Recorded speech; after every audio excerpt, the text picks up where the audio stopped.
خير القرون مواقفا ومثالا تبعوا الرسول إذا سعى أو قالا كانوا هنا يسقون غيم حياتنا فمضوا وفينا ذكرهم يتعالى نحمده ونصلي على رسوله الكريم اما بعد. محترم سامعین، السلام علیکم ورحمۃ اللہ وبرکاتہ. آج ہم ایک ایسے شخص کی بات کریں گے جنہیں 2 عشرہ مبشرہ صحابیوں پر حضور علیہ السلام نے فوقیت دی تھی، حالانکہ وہ 10 مبشرہ میں سے نہیں تھے. مزید آگے بڑھنے سے پہلے یہ چینل سبسکرائب کریں اور اس طرح کی انفارمیٹو ویڈیوز کے لیے بیل کے بٹن پر کلک کریں تاکہ آنے والی انفارمیٹو ویڈیوز آپ تک پہنچتی رہیں. سامعین، ہم جن کی بات کرنے جا رہے ہیں ان کا نام سماک بن خرشنہ رضی اللہ عنہ ہے اور کنیت ابو دجانہ ہے، اور اپنی کنیت سے ہی اصحاب رسول صلی اللہ علیہ وسلم میں شہرت رکھتے ہیں. انصار کے قبیلہ خزرج کی شاخ بنو ساعدہ سے تعلق رکھتے ہیں. والد کا نام اوس بن خرشنہ اور والدہ کا نام حزمہ بنت حرملہ ہے. زوجہ کا نام آمنہ بنت عمر ہے. آپ علیہ السلام نے مواخات مدینہ میں ان کو عتبہ بن غزوان رضی اللہ عنہ کا بھائی بنایا تھا. سامعین، مواخات مدینہ کہتے ہیں جب آپ علیہ السلام نے مہاجرین اور انصار میں سے ایک ایک کو اکٹھا کر کے بھائی بھائی بنایا تھا ہجرت کے بعد. حضور علیہ السلام کے ساتھ بدر اور احد سے لے کے باقی تمام غزوات میں شرکت کی ہے. بزرگ اور اکابر صحابہ میں سے ہیں.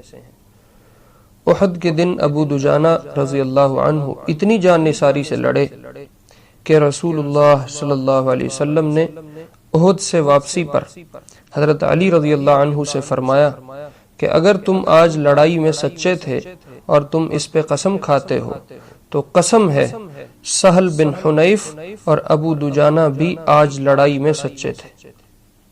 قتادہ بن نعمان رضی اللہ عنہ کے بقول میں احد میں رسول اللہ صلی اللہ علیہ وسلم کے چہرے کے سامنے کھڑا ہو کر اپنے چہرے سے حضور علیہ السلام کا ڈیفنس کر رہا تھا، اور ابو دجانہ رضی اللہ عنہ اپنی پشت سے حضور علیہ السلام کی بیک سائیڈ کو کور کر رہے تھے اور آنے والے تیروں کو اپنی پشت پر لے رہے تھے، یہاں تک کہ ابو دجانہ کی پشت بھر گئی تھی. مشہور بہادروں میں سے تھے. ان کے پاس ایک سرخ پٹی تھی جسے وہ لڑائی کے وقت کی شدت کے وقت پہنتے تھے اور اسی سے پہچانے جاتے تھے. احد کے دن صفوں میں اکڑ کر چلتے جا رہے تھے کہ آپ علیہ السلام نے فرمایا اللہ اس مقام کے علاوہ ایسی کسی چال کو پسند نہیں فرماتے. بدر میں زمعہ بن الاسود کو انہوں نے ہی قتل کیا تھا، اور خیبر میں یہود کے سردار حارث جو ابو زینب کے نام سے مشہور ہے اس کو بھی انہوں نے ہی قتل کیا تھا رضی اللہ عنہ. احد کے دن ہی رسول اللہ صلی اللہ علیہ وسلم نے اپنی تلوار پیش کر کے فرمایا کہ کون اس تلوار کو لے کر اس کا حق ادا کرے گا. تو حضرت عمر رضی اللہ عنہ نے حضور علیہ السلام سے وہ تلوار طلب کی. حضور علیہ السلام نے ان سے اعراض فرمایا.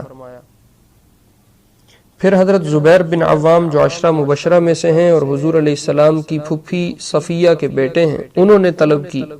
حضور علیہ السلام نے ان سے بھی اعراض فرمایا تو ان دونوں حضرات نے اسے محسوس کیا. تیسری دفعہ حضور علیہ السلام کے پیش کرنے پر ابو دجانہ رضی اللہ عنہ کھڑے ہوئے اور اس تلوار کو طلب کیا. آپ علیہ السلام نے ان کو وہ تلوار عنایت کر دی. تو ابو دجانہ نے کہا یا رسول اللہ اس کا حق کیا ہے؟ آپ علیہ السلام نے فرمایا اس کا حق یہ ہے کہ تم اس سے کسی مسلمان کو قتل نہ کرو اور تم اسے لے کے کسی کافر سے پیٹھ پھیر کے نہ بھاگو. زبیر رضی اللہ عنہ فرماتے ہیں کہ مجھے غصہ آیا کہ حضور علیہ السلام نے باوجود قربت اور رشتہ داری کے مجھے یہ تلوار کیوں نہ دی، اور میں نے کہا اللہ کی قسم میں بھی ضرور دیکھوں گا کہ ابو دجانہ کیا کرتے ہیں۔ چنانچہ میں ان کے پیچھے ہو گیا۔ انہوں نے اپنی سرخ پٹی نکال کے باندھ لی۔ اس پر انصار نے کہا ابو دجانہ نے موت کی پٹی نکال لی اور یہ اشعار پڑھتے ہوئے میدان کو نکلے، انا الذی عاہدنی خلیلی ونحن بالصفح لدن نخیلی۔ جب ہم پہاڑ کے دامن میں کھجور کے درختوں کے پاس تھے تو مجھ سے میرے خلیل نے یہ عہد لیا تھا، اللہ اقوم الدہر فی الکیولی، کہ میں کبھی بھی زندگی بھر جنگ کی آخری صفوں میں کھڑا نہیں ہوں گا۔ اضرب بسیف اللہ والرسول، آج میں اللہ اور اس کے رسول کی تلوار کے ساتھ کافروں کو خوب ماروں گا۔ جو کافر انہیں ملتا وہ اس تلوار سے اسے قتل کر دیتے۔ مشرکوں میں ایک آدمی تھا جس کا کام ہی یہ تھا کہ وہ تلاش کر کر کے ہر مسلم کو جو زخمی حالت میں ملتا اس کو مار دیتا تھا۔ ابو دجانہ رضی اللہ عنہ اور یہ مشرک قریب آنے لگے تو زبیر بن عوام رضی اللہ عنہ فرماتے ہیں میں نے اللہ سے دعا کی کہ اللہ ان دونوں کی ٹکر کروا دے۔ چنانچہ دونوں آمنے سامنے آ گئے اور دونوں نے ایک دوسرے پر تلوار سے وار کیے۔ جب اس مشرک نے وار کیا تو ابو دجانہ رضی اللہ عنہ نے اپنی ڈھال پہ روک لیا اور اس کی تلوار ڈھال میں گڑ گئی اور نکل نہ سکی۔ پھر ابو دجانہ رضی اللہ عنہ نے وار کر کے اس کا کام تمام کر دیا۔ پھر میں نے دیکھا کہ ابو دجانہ نے ہند بنت عتبہ کے سر پر تلوار اٹھا رکھی ہے۔ یہ وہی عورت ہیں جنہوں نے حمزہ رضی اللہ عنہ کا کلیجہ چبایا تھا، اور وہ اشعار پڑھ پڑھ کے مسلمانوں کے خلاف کافروں کو بھڑکا رہی ہے۔ پھر ابو دجانہ رضی اللہ عنہ نے اس تلوار کو اس سے ہٹا لیا۔ زبیر فرماتے ہیں میں نے ابو دجانہ سے پوچھا کہ مجھے آپ کے سارے کام پسند آئے سوائے اس کے کہ آپ نے ہند کو قتل نہیں کیا۔ ابو دجانہ رضی اللہ عنہ فرمانے لگے وہ اپنی مدد کے لیے آواز لگا رہی تھی مگر اس کی مدد کوئی نہیں آیا، تو مجھے اچھا نہ لگا کہ حضور علیہ السلام کی تلوار سے کسی ایسی عورت کو قتل کروں جس کا کوئی مدد کرنے والا ہی نہ۔ تو زبیر رضی اللہ عنہ فرماتے ہیں مجھے اس دن پھر سمجھ آ گیا کہ آپ علیہ السلام نے ان کو یہ تلوار کیوں عنایت کی تھی۔ کعب بن مالک رضی اللہ عنہ فرماتے ہیں کہ میں نے احد کے دن دیکھا ایک کافر کو جو زبردست اسلحے کے ساتھ لیس تھا، اور ادھر ایک مسلمان بھی اسلحہ لگائے ہوئے اس کافر کا انتظار کر رہا تھا، یہاں تک کہ دونوں کا آمنا سامنا ہو گیا۔ مسلمان نے اس زور سے اس کافر کے کندھے پر تلوار ماری کہ اسے چیرتی ہوئی دونوں ٹانگوں کے درمیان سے نکل گئی اور وہ دو ٹکڑے ہو گیا۔ پھر مسلمان نے اپنے چہرے سے نقاب ہٹا کر کہا اے کعب تم نے کیا دیکھا؟ میں ابو دجانہ ہوں رضی اللہ عنہ۔ اگر ہم بات کریں سامعین ان کی وفات کی تو ابو بکر رضی اللہ عنہ کے دور خلافت میں مرتدین کے خلاف جہاد میں ابو دجانہ رضی اللہ عنہ شریک ہوئے، اور مسلمہ کذاب کے ساتھی جس باغ میں محصور تھے اور اس کا دروازہ کھولنا مسلمانوں کے لیے ناممکن تھا، اس میں ابو دجانہ رضی اللہ عنہ کے کہنے پہ مسلمانوں نے انہیں اندر پھینکا۔ اندر گرنے کی وجہ سے ان کی ٹانگ بھی ٹوٹ گئی، مگر لڑ کے انہوں نے اندر سے دروازہ کھول دیا۔ ایک طرف سے وحشی بن حرب مسلمہ کی طرف بڑھے رضی اللہ عنہ، اور دوسری طرف سے ابو دجانہ۔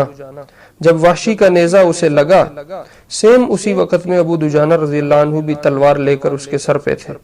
وحشی خود کہتے ہیں رب ہی جانے ہم میں سے کس نے مسلمہ کو قتل کیا۔ زید بن اسلم رضی اللہ عنہ کہتے ہیں کہ مرض کے ایام میں ابو دجانہ رضی اللہ عنہ کے چہرے کی چمک کا سبب ان سے پوچھا گیا تو فرمانے لگے مجھے سارے اعمال میں سے صرف 2 عملوں پہ بھروسہ ہے۔